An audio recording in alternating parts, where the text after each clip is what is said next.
3 Türme ohne Dach, eine Mühle ohne Bach, 9 Schlöte auf dem Dach, das sind die Wahrzeichen von Ansbach.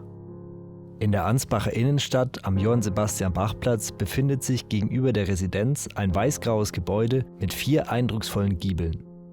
Der Ulmer Baumeister Gideon Bacher errichtete das Bauwerk im Jahr 1596 auf Wunsch des damaligen Markgrafen Georg Friedrich. Zu dieser Zeit gehörte das Haus zu den wichtigsten Bauprojekten des Markgrafen und wurde sogar als Wahrzeichen Ansbachs im genannten Reim erwähnt. Heute ist es als Neuer Bau oder auch Stempflehaus bekannt. Der Markgraf nutzte das Gebäude als Unterbringung für seine angesehenen Gäste. Das Haus diente nicht nur als Unterkunft für hohen Besuch, sondern stand später auch als Witwenhaus für die damaligen Gattinnen der verstorbenen Markgrafen zur Verfügung. Von Anfang an war der neue Bau ein Hingucker der Ansbacher Innenstadt. Das prächtige Gebäude hob sich durch seinen innovativen Baustil von den meisten anderen Häusern Ansbachs ab.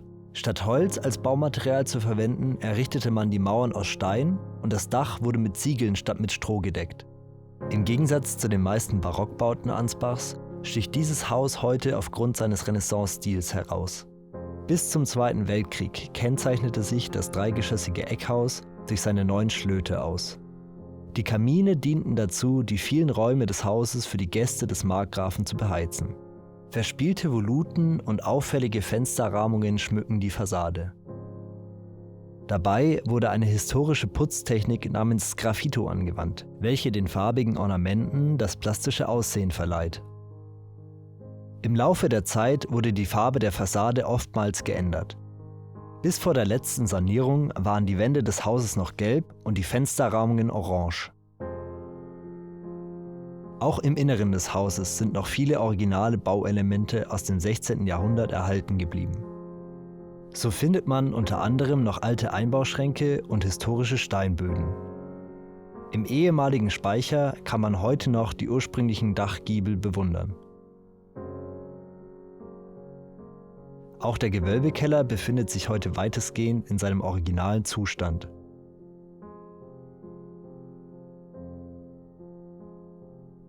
Nach mehreren Besitzwechseln wurde das Haus 1911 von Adalbert Stempfle gekauft, welcher eine Schreibwarenhandlung im Erdgeschoss eröffnete.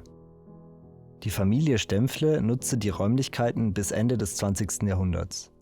Bis zum jetzigen Zeitpunkt ist den Ansbacher Bürgern der neue Bau daher auch als Stempflehaus bekannt.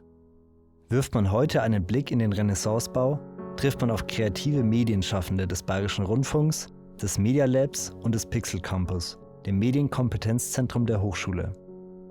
Neue Ideen treffen auf faszinierende Geschichte.